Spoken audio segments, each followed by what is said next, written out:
This week's episode was brought to you by Greg Parker and Marcus Yellowhair. Thank you, Greg Parker and Marcus Yellowhair. It's with the generous support of listeners just like you that keep our small flotilla of bunny raiders stocked with enough salted meat to keep sailing the 17 seas, because that's how many there are after you get past the ice gates of Agapanthia, where we corroborate with a race of very polite giants in turn-of-the-century formal attire who help us write each and every episode, speeding us along through hidden channels with loot boxes full of wind before arriving at Colonel Kurtz's house, where we enjoy mangoes and popcorn reading of James George Fraser before recording, and the mythic cycle begins anew. If you'd like to join us at Colonel Kurtz's house for some mango, or just hear the second half of this episode, then please visit www.patreon.com/thewholerabbit, where your monthly donation of just $5 will not only get you the second half of this show, you'll get the second half of all of our shows, and I'll send you a big old sticker to commemorate our eternal alliance. Besides that, you'll get access to our Discord server, where you can talk with us in real time about this episode, or the movie we're talking about, or the book we're talking about, or whatever it is, because damn it, we're nerds, and it's easy to bait us into conversation. In this week's episode, we invite our friend Julian the Philosopher back on the show to discuss the mythic source material from which Christopher Nolan's new film is based, the Odyssey. We discuss not just Nolan's new film, but Homer's Iliad and Odyssey, quite a bit of historical context around these works of epic poetry, how these stories were thought of initially, criticized by Plato, recontextualized by Virgil, translated countless times, and transformed into Nolan's new blockbuster film. As part of our larger conversation, we discussed the dichotomy between the Homeric hero and the Platonic hero, considering how each incarnation of the story fits into the framework or not. And ultimately we ask, what would Plato think? Remember, never get off the boat. Thank you, and enjoy the show.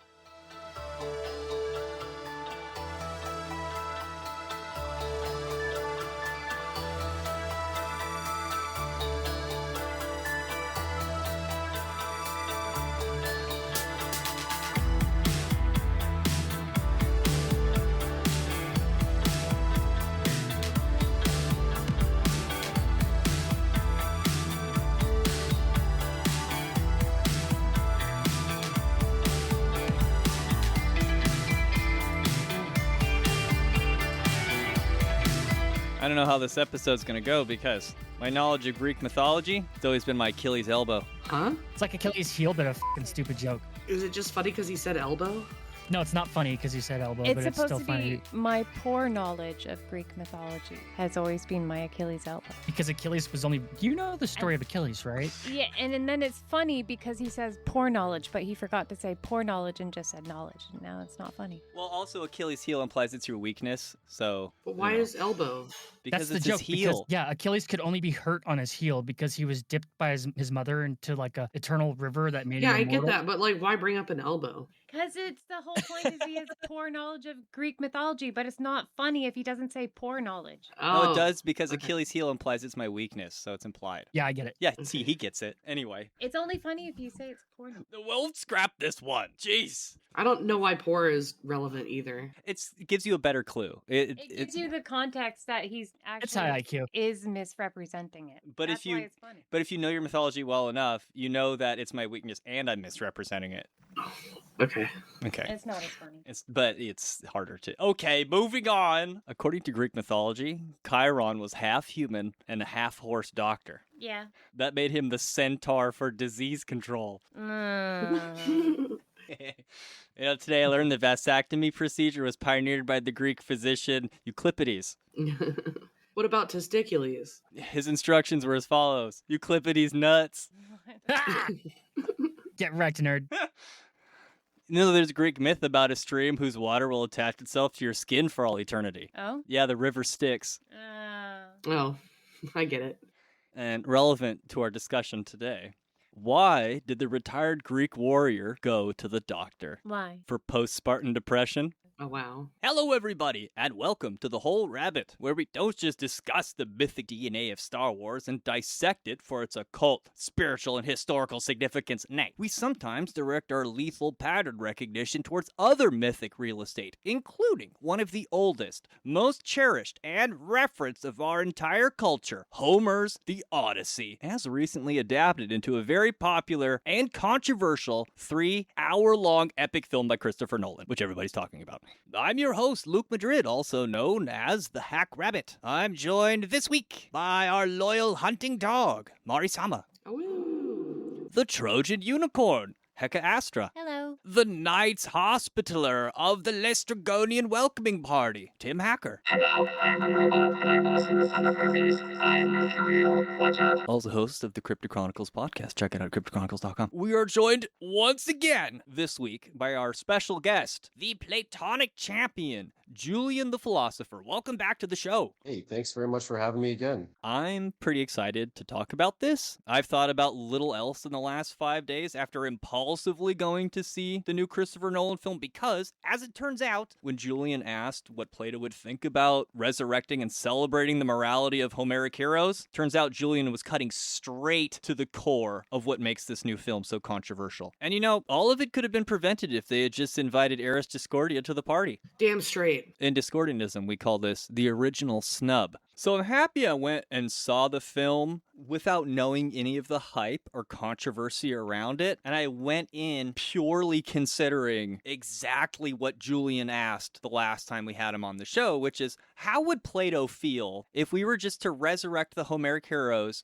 faithfully within their native morality and then celebrate them on screen? How would he feel about that? And we speculated under Julian's tutelage that he probably wouldn't feel very good about it. He would want our heroes to be of the more Platonic and, as it evolves, Christian in the morality, if you will, which seems to be a big controversy and talking point about Nolan's film. Many people are upset that Nolan did not depict the Odyssey as perfectly faithful to the Homeric hymns, which included essentially an alien and what we might consider barbaric form of morality. What Nolan chose to depict was a modern hero, a hero of the mind, if you will, a moral hero, someone who's not, throwing puppies over cliffs and pillaging villages and then not feeling He's a bad about it. mercurial hero. Yes. But mercurial might not mean what people think it might mean because, like, the first thing that comes to mind is maybe, oh, he's greedy, he wants money. But no, it's actually just cunning. It's a classic hero where a lot of the times you had to beat things with cunning instead of brutality or strength. That's mercurial. How far do you want to go into the spoilers with this one? This is a story within a story that we're talking about. We have the original story, which is Homer's story, and then we have Emily Wilson, who is the feminist who wrote the interpretation that Nolan used to write his Odyssey, and then you have Nolan's Odyssey. So there's actually 3 Odysseys in one. It's not actually one Odyssey. So it's like, which Odyssey are we talking about?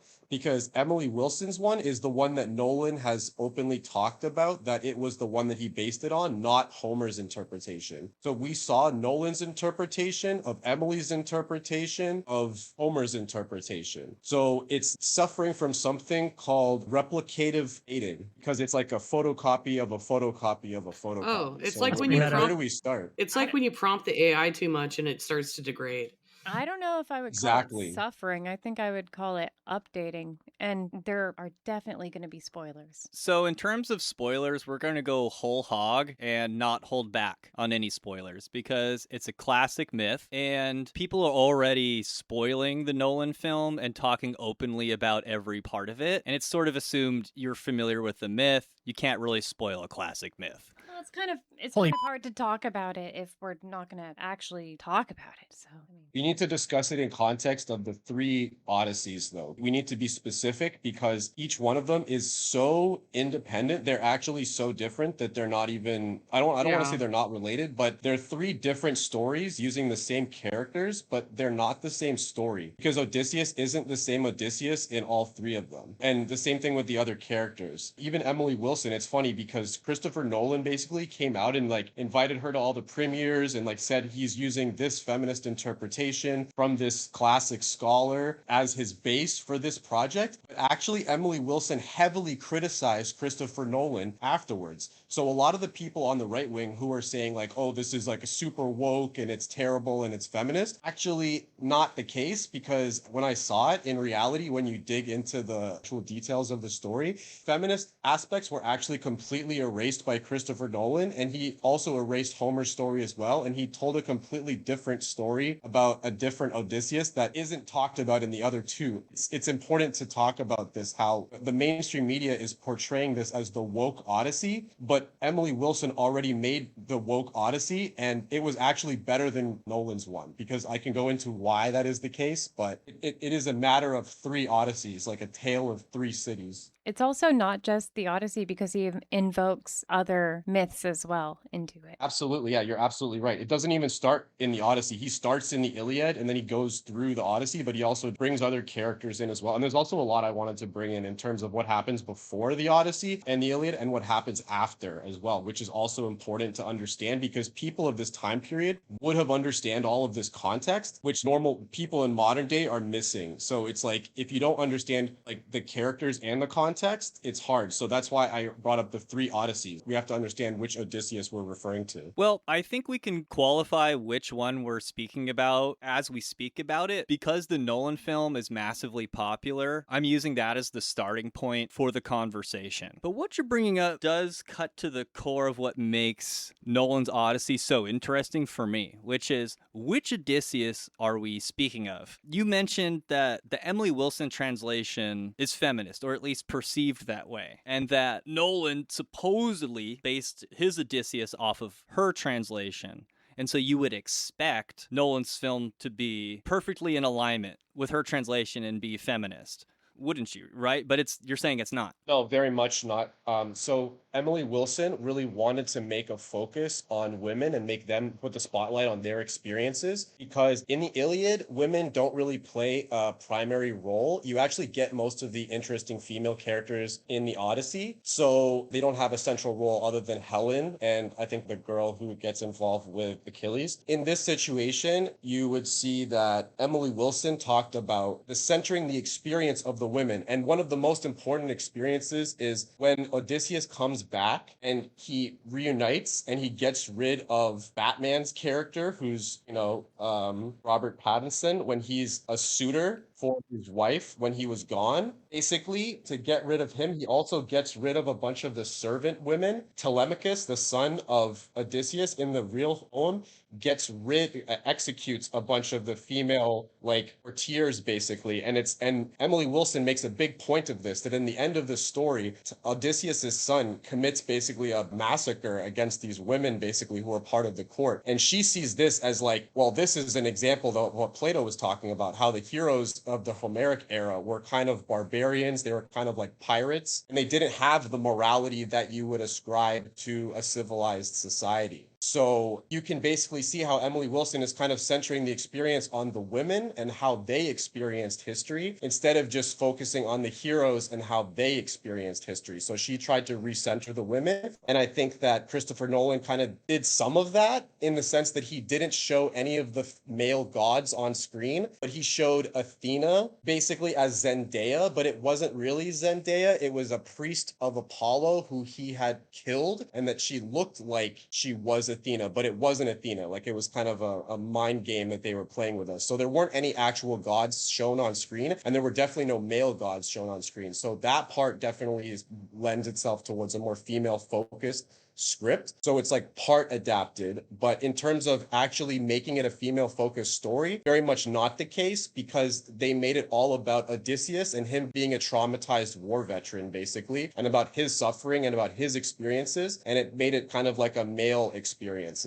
in my opinion. I agree. It did read as a patriarchal, male-centered, even Christianized telling of the story, where it did not portray the women as these triumphant girl bosses, or as all the men are morally bankrupt and incapable and you need the women to both be the capable one and the morally good one. It didn't play into a lot of those quote unquote woke tropes, in my opinion. And it focuses a lot on the father archetype, which is patriarchal. I wanted to weigh in on an esoteric perspective about Zendaya being cast as Athena, because throughout the film we see Odysseus claiming to other characters that Athena had come to him and given him information shortly after we see Zendaya on screen doing same. And we learn later in the film that, was it a priest of Apollo? Do we know for sure? Priestess. Do we know she was a priestess of Apollo specifically, or she's dressed like Yeah. a devotee, right? 100%. And not only that, but actually it was also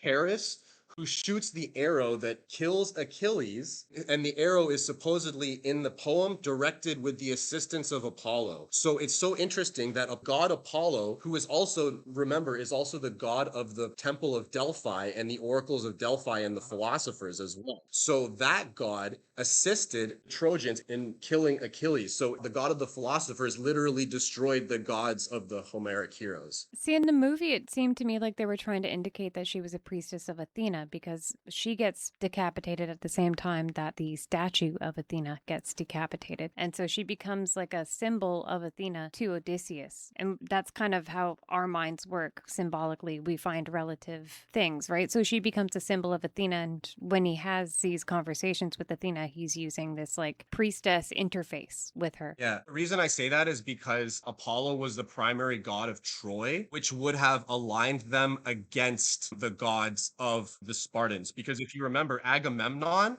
was actually a Spartan king. So it was like Sparta versus Troy. And Sparta would have been, I guess, probably Zeus, Poseidon, Hades, in the mix of those worshiping of different gods. And then they would have demigods for different aspects. But it would make sense because if you remember, Agamemnon sacrifices his daughter to get a favorable wind in order to get to Troy in the first place. So basically, you can see that Poseidon also very upset at Odysseus as well. So you can kind of see that like Apollo is the god of Troy. So yes, she is cast as Athena, but in terms of like who is responsible for the protection of Troy and for like the temples that would have been surrounding it that they would have raided, they would have been temples of Apollo most likely. Yep. In the movie, though, it was a temple of Athena because they bring the Trojan horse into the temple of Athena, and it's that temple that they pillage. And that's the temple that she's outside of when they cut off her head and then they cut off the head of Athena. And the whole thing is that they're betraying Athena. Yeah, and they're betraying like the sacred house guest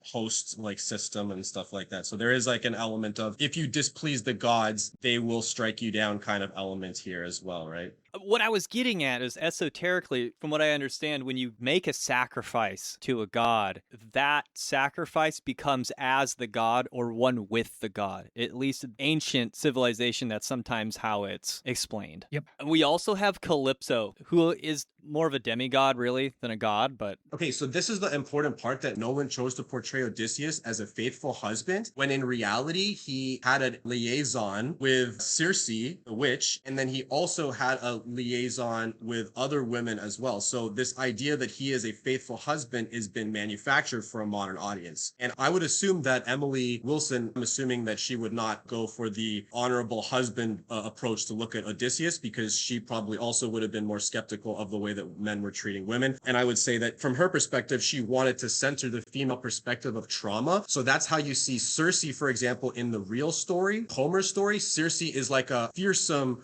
warrior goddess sorceress who like transforms men into pigs. She's a bitch.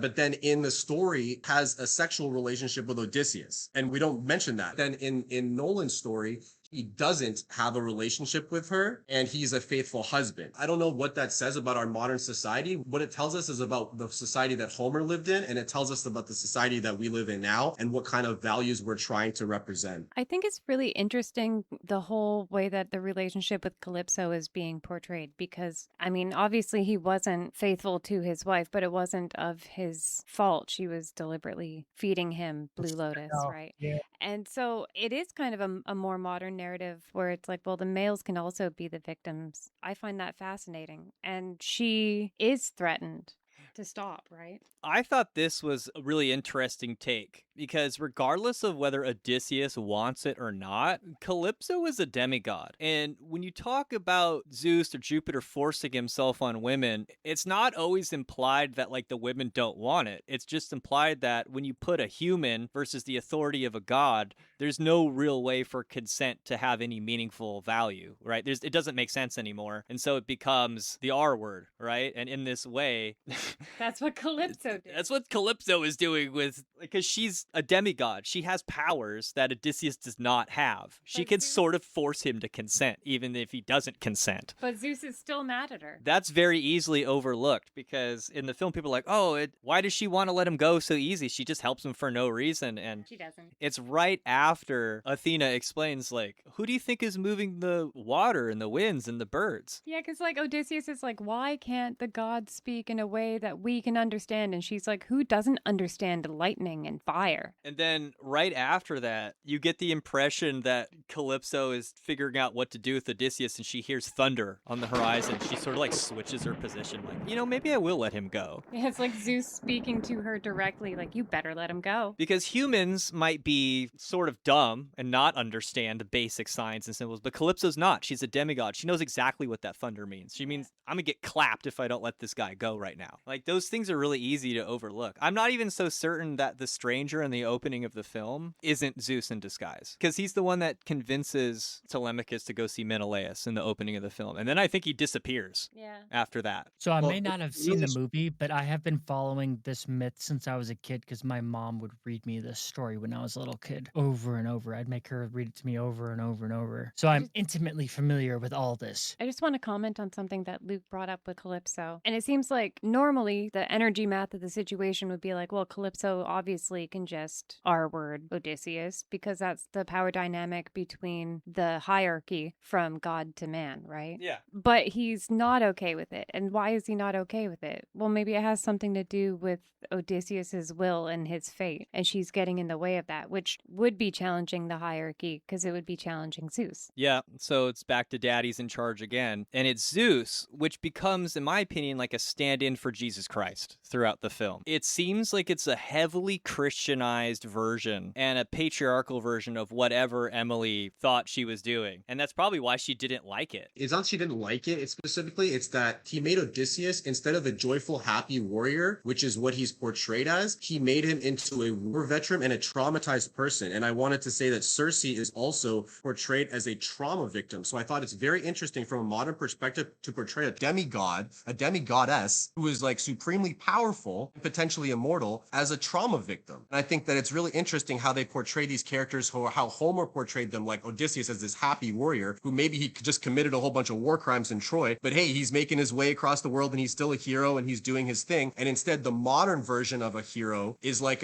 you know what it made me think of actually when I was watching this? I know I'm bringing it back to Star Wars, but it felt like Luke Skywalker, okay? It felt like Disney Luke Skywalker, who's broken and battered, not at his prime. And it definitely felt like the death of heroism. It felt like they wanted to show us a broken and battered hero. And they also didn't want to show us any male gods, which I think does, to some degree, actually make it more of a rationality and Thucydidean kind of historically attempt at accuracy. Thucydides basically was a historian who didn't use God as an explanation for everything because people were so God intoxicated back in the day that they thought everything was the responsibility of God. So therefore, Thucydides would record battles. Instead of saying God was responsible for XYZ, he would record the actual number of participants and the actual like physical realities on the ground. And I think that that's what Nolan was trying to do. It's almost like he's taken a Thucydidean approach to the Iliad and the Odyssey. He's trying to remove a lot of the mythical elements because, as I'm going to talk about later, he took out a ton of mythical elements. He took out every male god. He took out even the indication of a female god other than the demigods. Well, he didn't He take took out out the male gods. Deity. He just didn't show them in appearance. Yeah, he did. Well, he didn't show any of the gods in general. He just showed like avatar likenesses or like images that could represent, maybe be them. And I think it was almost a Thucydidean approach. It was like he's trying to show what it would have looked like if there wasn't this like mythical veneer on top of it, practicing demystification. I don't think that's any different though than how it is portrayed typically in mythologies where it's like the embodiment of, like even Zeus as an old man, it's like Zeus embodied as an old man. And it's kind of in line with other cultural renditions of how the gods appear to us.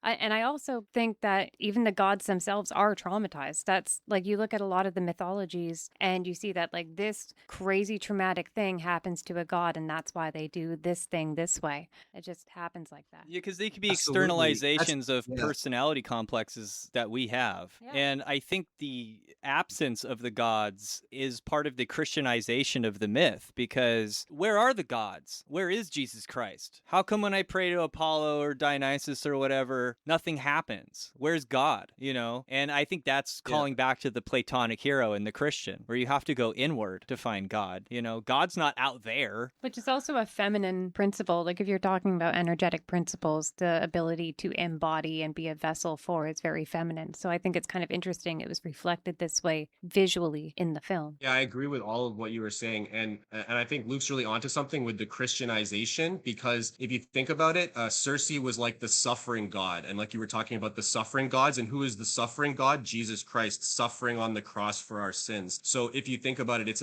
a Christianization, and I think that to a degree that it takes, how do I say this? It removes some of the aspects of the hero's return as well, because Odysseus's fatal flaw isn't fighting, it's pride, taunting Cyclops, revealing his name, which is also removed from the story as well. Emily Wilson's rendition, I think that she highlights the harsh power dynamics, most famously calling out the execution of the enslaved maidservants at the end as a brutal massacre, rather than just glossing over it. So I think that Nolan basically took out one of the most important elements that shows that Emily was talking about, which is the massacre of the maidservants. He should have left that part in, because I think that it would show the savagery and the barbarism, and I think it just wouldn't fit with a modern audience. A Christianized audience just will not accept that these are the heroes of that time period, that Odysseus is a liar and that he's a schemer and he's a trickster, kind of like Loki, and that those kind of heroes were acceptable in that time period. But it's a redemptive tale, right? And even any of the deception, it shows you the consequences between moral deception and immoral deception.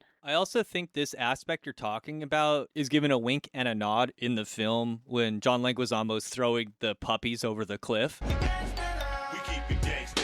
Like, is this the movie you want to see? And then, I heard the audience audibly gasp. Yeah. When that happened. Yeah, because nobody actually wants to see that. No one wants to see that. Like, except there's maybe two groups of people, right? And I'm going to bring up politics now. You've got the extreme left that wants to portray Odysseus as an evil person that we should not emulate, and our culture is inherently diseased and evil and bad, and that's why we should allow it to destroy itself and allow the suitors to come in and fuck our wife and take over our kingdom. And then you have the people on the other extreme, which are like, yeah, why don't you portray Odysseus as he was? Because that's the only way to preserve our culture, is to portray him speaking Greek and raping women. Fucking pagan. You know, and like being a fucking crazy ass pagan. And it's like, bro. This is actually a really good way to meet in the middle and be like, hey, there's actually a way to adapt this so that we can understand it in modern terms, how it's applicable to us, which is what we always do to mythologies. Always. Throughout time, we adapt them over and over and over again and update them. Which you could argue is actually the tradition itself, is to update these things. Because, like you mentioned, the film doesn't restrict itself to Homer's Odyssey, because you have Sinon in Nolan's Odyssey, and that you have to invoke Virgil. And by the time you get to Virgil, you're messing with a more Roman perspective, which does recapitulate the entire Trojan horse in the Greeks as an immoral act, such that by the time you get to Dante, which I believe Virgil is like a spirit guide throughout the text, they find Sinon, and Sinon is burning in hell as a deceiver. And at the heart of all of this, at the risk of becoming too political on the show, I get the impression that Nolan has created a Trojan horse to make it appear as if this is going to be some kind of a woke Odyssey. Part of that includes his casting choices. But after you lug it into the gates in this case being postmodernism or whatever, it's actually full of a bunch of patriarchal Christian morality, in my opinion. And the casting choices play into that. Because on the surface, they look like, oh, this is DEI casting. But it actually, when you look up close to it, it seems very critical. And part of that is Sinon. I feel it's actually kind of critical of both extremes, and it's kind of offering a way for them to play together in a way that can synthesize morality for both sides. And I personally think that's brilliant. So I think Plato basically is the middle ground that all of us can reach, which is that it bridges the gap, because he would basically agree with the feminists, and he would say, yeah, Odysseus is a bad person. And if you look at the story that he tells and how it goes in the real story, you know, him cheating on his wife and massacring the maidservants and stuff like that. Also, don't don't forget that the Trojan horse itself is literally Odysseus's idea. Like, he's the one that comes up with the idea for the Trojan horse in the story. So he is the deceiver, he is the liar, that is his role. And that all the other heroes are like, well, I just want to honorably, walk up and like fight my enemies, like they used to do back in the day in straight lines and just march into oncoming fire. And instead, Odysseus is like, well, instead of that, why don't we try guile? Why don't we try tactics? Why don't we try the art of war? Indeed, very much so. And I think that Odysseus was probably the only literate one of all of them. Agamemnon, of Ajax, and Achilles, I doubt any of them were actually literate, because you have to remember this time period that we're talking about. It's like 1200, 1500 BC that we're referring to, right? So this is so much longer. This is like 1,000 years before Plato and Socrates. Literacy was few and far between. And we also have to take into consideration that Plato would have said no to the right-wing people as well, who would say that we should use Homer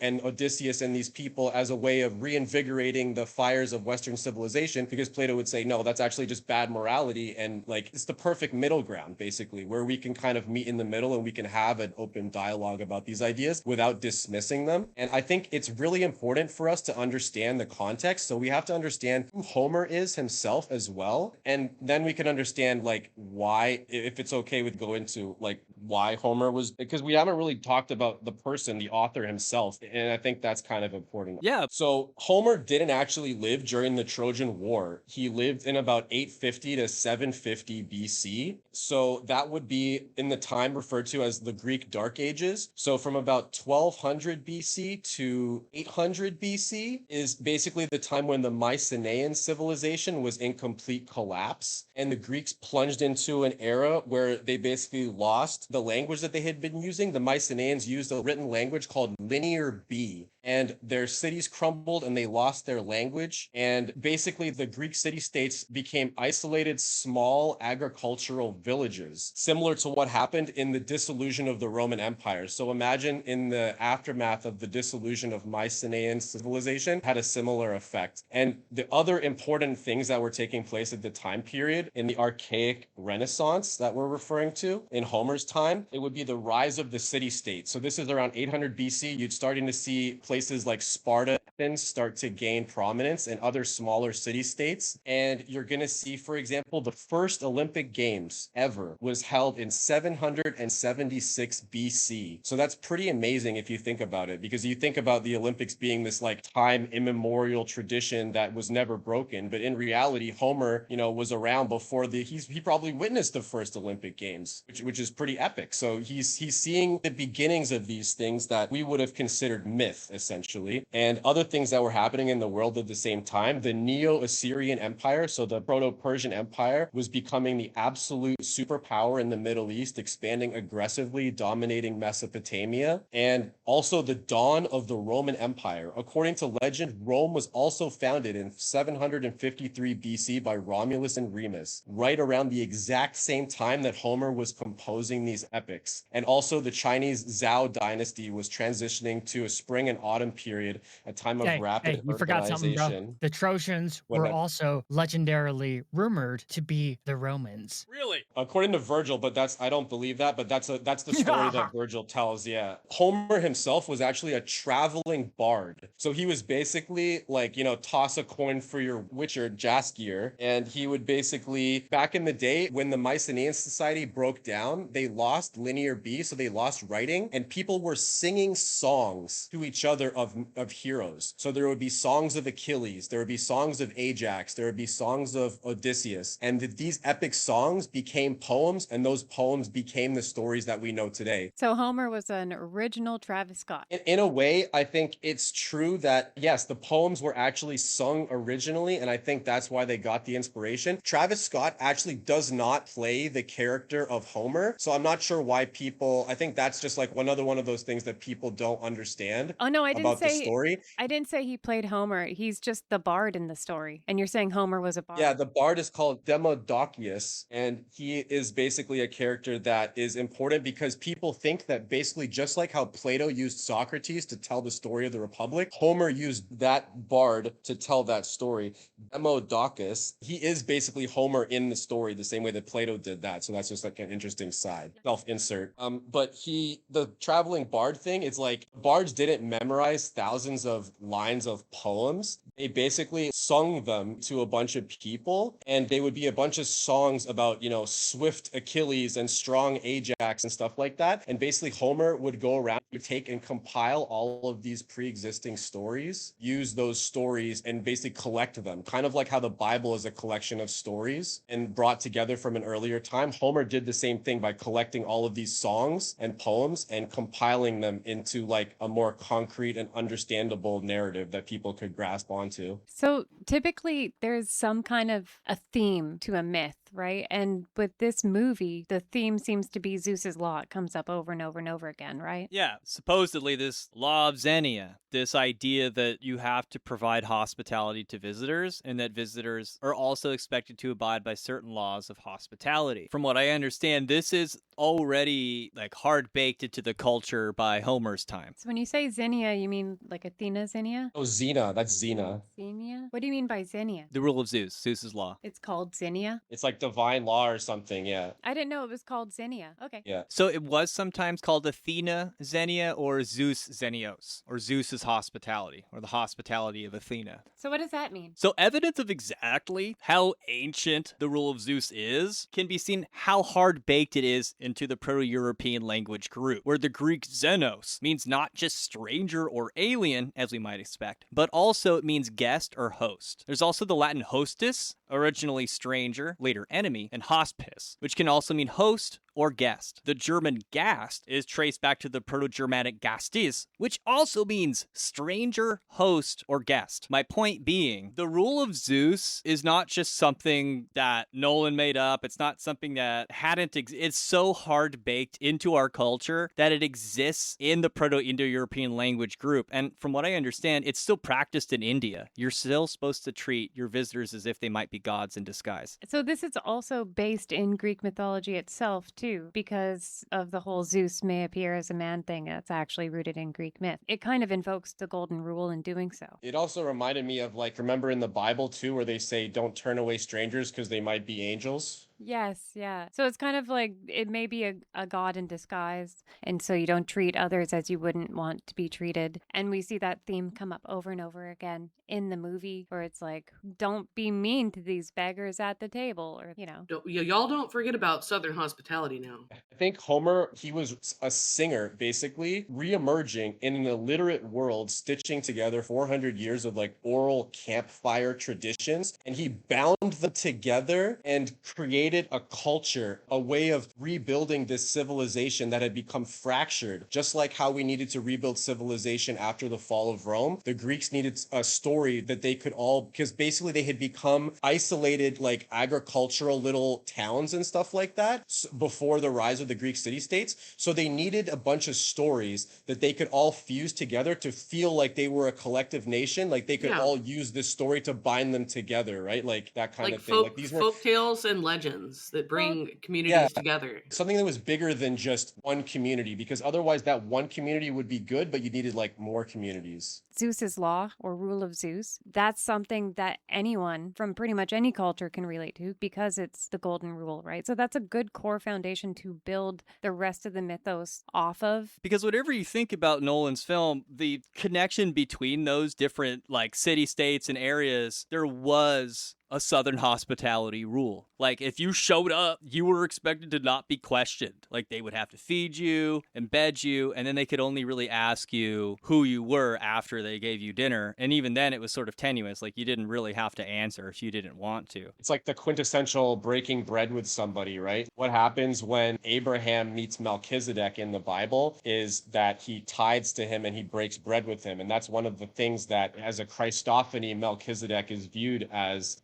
because he breaks bread with people. And that's what Jesus does too. The bread and the wine, the symbolic breaking of bread with people would be kind of like a way to establish peace. So if you think about it in like a primitive warrior culture where everybody's kind of at each other's throats before there's kind of like a collective golden rule that binds them together, how would they be able to identify each other? And it would be through knowing the same songs, hearing the same tonality, you know, because this is even before people had last names. They were just named after the city they were from and the identity that they had. So this was kind of like, you can see the formation of Western civilization taking place. And it also reminds me of a conversation that Tim and us had last time where we talked about how the Greeks could have been the sea people that demolished some of the Egyptian and Bronze Age civilizations. So it's possible because of the fact that they were pirates and mercenaries at the time. So it would kind of make sense that the people that were capable of sacking and destroying Troy would probably be capable of sacking and destroying other Mesopotamian kingdoms within the same region. And they would obviously be breaking Zeus's law. Yeah, it doesn't seem like the Spartans were too concerned about that at the time, though. No. Well, this is one of those moments in the film that I think has been too big of a riddle, I think, for the mainstream, where who are the people from the sea? Well, there's a sequence very shortly after they sack Troy where they're landing in some village, and there's some Greek guy sitting out in front of his burning village, and he's speaking in Greek such that they need to subtitle it and translate it. And then you have... He's like, we thought you were the sea people. And then you have like the Indian guy and the black guy speak English in an American accent. Like, no,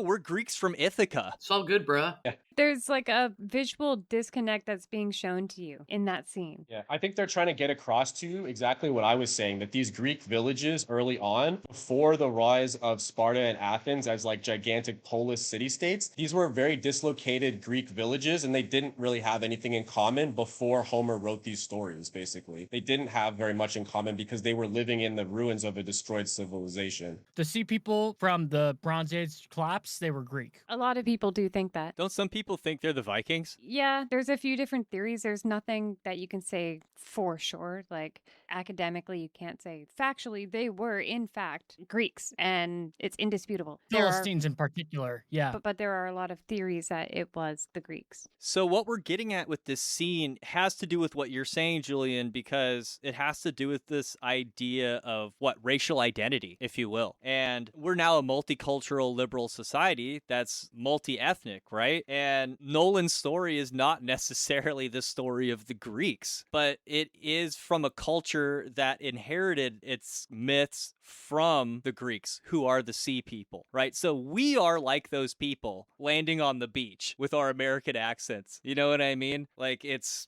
ironic right now. We are the sea people, Europeans and Greeks and British people. It's almost like a bunch of Canadians landed on the beach there. You know what I mean? There's actually a guy who's, I think his name was Harold Bloom. He once declared in the New Criterion, everyone who now reads and writes in the West, of whatever racial background, sex, or ideological camp, is still a son or daughter of Homer. And that's from the History.com channel. Thank you for reading that. That was an interesting quote. That's exactly what I think is being said in that sequence. And so it strikes a middle ground between both political poles, in my opinion, because it feels like the film is not saying to turn a blind eye to the sins of our culture and of our past, but it's also warning us that we face the threat of losing our culture and destroying what is most precious to us at the same time, and that we shouldn't be completely unapologetic about our past, but we also shouldn't throw the baby out with the bathwater. It's something subtle and more moderate in between. So this whole rule of Zeus thing, even if we were strangers to begin with, because pretty much every culture throughout history was nomadic and a stranger at first. And so you go from stranger to host, and then you have more strangers who also become hosts. So it doesn't matter what side you are currently on, whether you're a stranger or a host, it invokes the need for the rule of Zeus, which is the golden rule, right? And so I think that's still relevant today, no matter how you identify politically or where you are in the world. So I think that's an underlying narrative that's in the film. Perhaps we could call it the early development of kind of a universal morality, perhaps? Yeah. Like something that was able to bind all these like competing Greek states together, because people always think of Greece as like Athens, but in reality there was like several different, Corinth, Sparta, Thebes. There's all these different different warring parties that have interests. And that's why these stories were so helpful, because just like how we have all these different Western nations, although we speak different languages, we have different cultures, we're all bound together by the same historical narrative. The way that they portray this exact narrative in the film, so you see Odysseus and his men become strangers on lands abroad. And then at home, the people who are citizens of Ithaca become the strangers, right? You see this inversion, and it all has to do with whether or not it's like a balanced expression of being a host or a guest. What I keep coming back to is the term in the Bible whenever you want to refer to God as a warrior badass is going to kill everyone. You refer him as Sabaoth, the Lord of hosts. And this is also true just if you're studying or practicing occultism. That's a god name associated with the sphere of Netzach, which is Venus. And Netzach means victory, and it's invoking the god form Inanna and Venus in her warrior aspect. So you're saying if you're a good host, you're victorious. Well, it's interesting because in order to wage a war, you have to be a host of your armies as well. Yeah. And so much of war is based around hosting. It's a strange idea in general. I don't know. I don't exactly know what connection I'm making here, but it's weighing on me. I think maybe it's also distinction between when you're one or the other and what's appropriate when. So are we basically saying that Homer is practicing philosophy through poetry? Because that could be pretty powerful. Because if what we're saying is he's using poetry as a medium of articulation, the same way that Plato used the dialogues as a form of articulation and as a medium. So that could be pretty profound if we take it that, because I've heard a lot of the time that people say that poetry is closer to theology than philosophy, because with poetry, Plato said that poets say profound things that they themselves don't understand, and I think it's true. It's like almost like poets are capable of channeling a kind of a cultural, spiritual zeitgeist that the philosophers can't, because we're using language very analytically for the most part, and they're using poetry very continentally, if that makes sense. I think that's true because a lot of ancient poetry wasn't just an art form. It was depicting a narrative which was tied into a lot of spiritual math, if you will. Yeah, and we talked last time so much about how it was a war between the philosophers and the poets about who would rule society. So it's obvious that before Socrates got there, it was that the poets were ruling society because they were the ones who were telling the stories. And whoever, as George Orwell said, whoever controls the past controls the future. So I guess I want to wrap this up for the free side of the show. What do you think Plato would think about Nolan's film? Do you think that he would have wished for it to stay closer to how Homer depicted the heroes and have them be a little more might makes right? You know, I'm doing this for glory, and it has a kind of an alien morality to it? Or would he have approved of Christianizing it to some extent? Because we've talked about on the show that Christianity you could see as like the final form of Platonism. I think we mentioned it in that light. Oh, it's funny because I love the idea of what you just said. I really do. I love the idea of sticking Plato in a movie theater and making him watch the Odyssey. I love it because he'd be like, so you guys basically took my idea of the cave of the allegory and you just put it on the big screen and you just, so he would definitely see the movie theater as like a cave of the allegory. Yeah.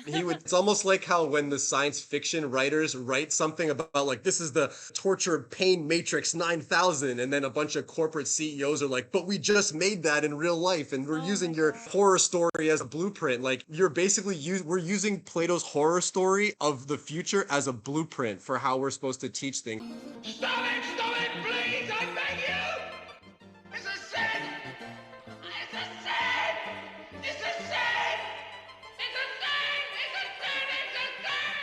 It's funny because in the past, we would have learned this stuff through poems, right? And then those poems were sung to each other because people couldn't read. And that's one of the reasons why Plato was inaccessible to a lot of people. But today, it's like we've taken this idea of Plato, Cave of the Allegory, and we've used it as a medium to convey Homer to people. So it's like, I think he would have found that quite amusing, but I don't think, once again, he was very, very, very anti-poet. He really, really, really didn't like them.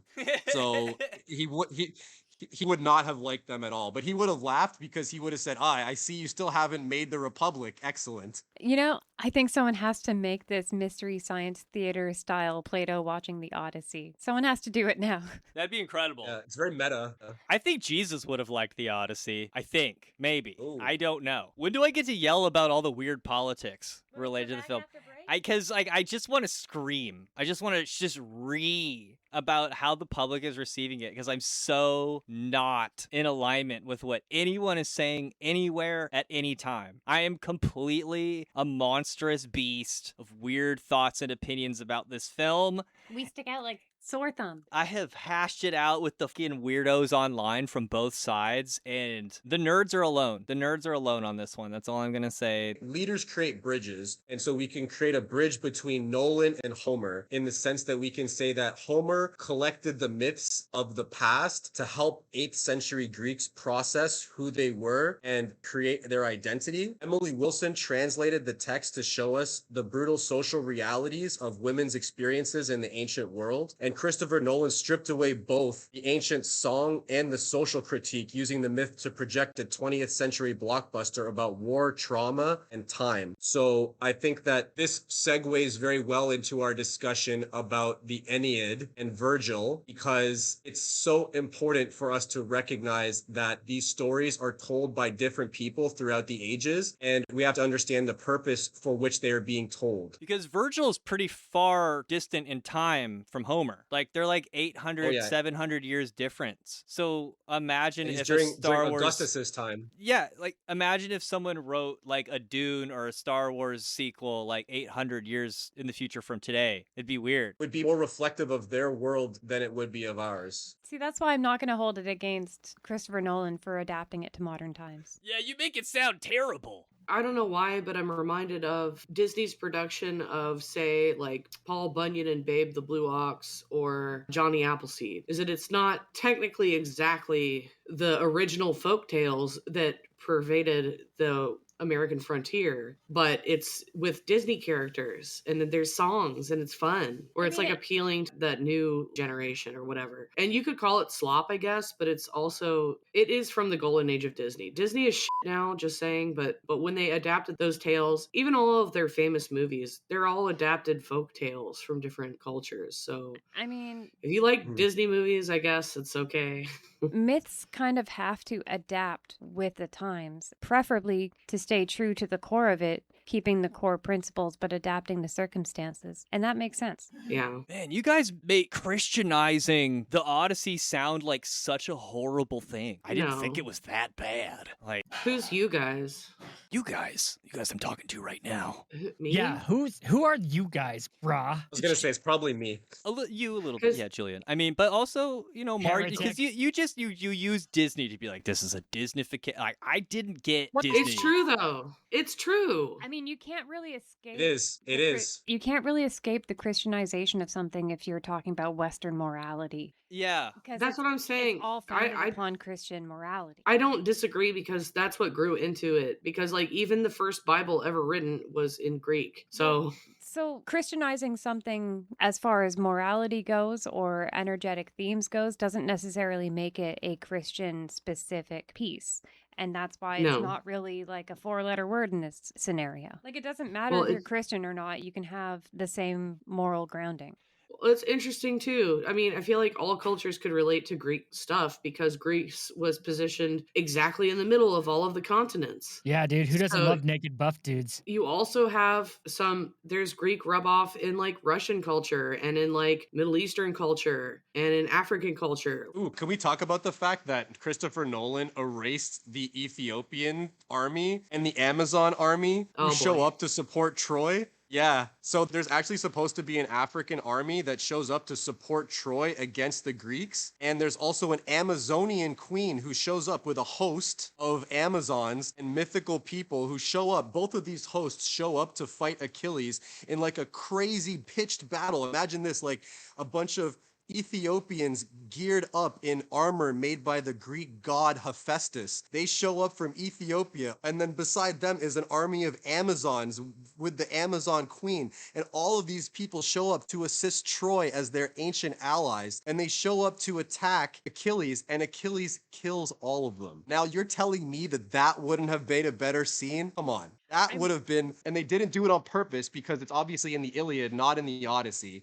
But the fact that they omitted the fact that there's a crazy, really cool African leader and a really cool Amazon queen, and they didn't include that in the story, there must have been some kind of budgetary thing in there because there's no way that that isn't the coolest, most DEI, but also amazing scene I could possibly imagine. That's mean, like it's MCU possible. end game scenery, like everyone's showing up at the same time. That scene is literally stolen from the Odyssey. It's possible that they didn't include it because they didn't want to make too much of an emphasis on the commentary regarding trade route allies, because that's like a lesser aspect of the story. So it probably got glossed over. How is it DEI if Achilles wipes the floor with all the snoo and the black ladies? That's not very DEI. Maybe that's Right, why. right. Also, Achilles isn't even there. It's Sinon. I mean, it seems like he's trying to make them all play nice together, so yeah. That's the movie Matt Walsh wanted. Matt Walsh wanted to see Luke Skywalker kill all the black Amazonian women, put on the crown on his head, Chewbacca in the ass, and be like, I'm a king! I'm a king! That's closer to reality. I mean, they really did sanitize a movie and they removed all the parts that Plato would have probably said that was reprehensible. So it's almost like they basically took his advice and they censored all the reprehensible parts of the Odyssey. Right, but if Odysseus is supposed to be a protagonist, then obviously that's problematic to the narrative. This is all the time we have for the free show. If you'd like to come back and hear us scream about, hopefully, Sinon, maybe I can also yell about Luke Skywalker and why he should or should not have humped Chewbacca in the butt at the end of the sequels, and what this has to do with the Christian hero and Philip K. Dick. I have notes here about Laucaon, about werewolves. I got stuff about the Judgment of Paris. I got stuff about Iphigenia, because sometimes you have to sacrifice somebody in order to win a war. And you know, that's just the cost of doing business sometimes. Yep. How can you put a cost on favorable wins? And that's why we're going to have Erica Kirk on the second half of the show. Oh God, no. No. If you'd like to hear that part of the show, please visit www.patreon.com/thewholerabbit, where your monthly donation of just $5 will get you access to that part of the show. Yeah. Also, make sure to check out Julian Solaninka. He's got a Substack. Also, he has a Discord. He's on the social medias. Check him out. Thank you, everybody. Eat carrots and shoot lasers. Eat lasers and shoot carrots. Pew pew pew. Pew pew. Pew, pew, pew.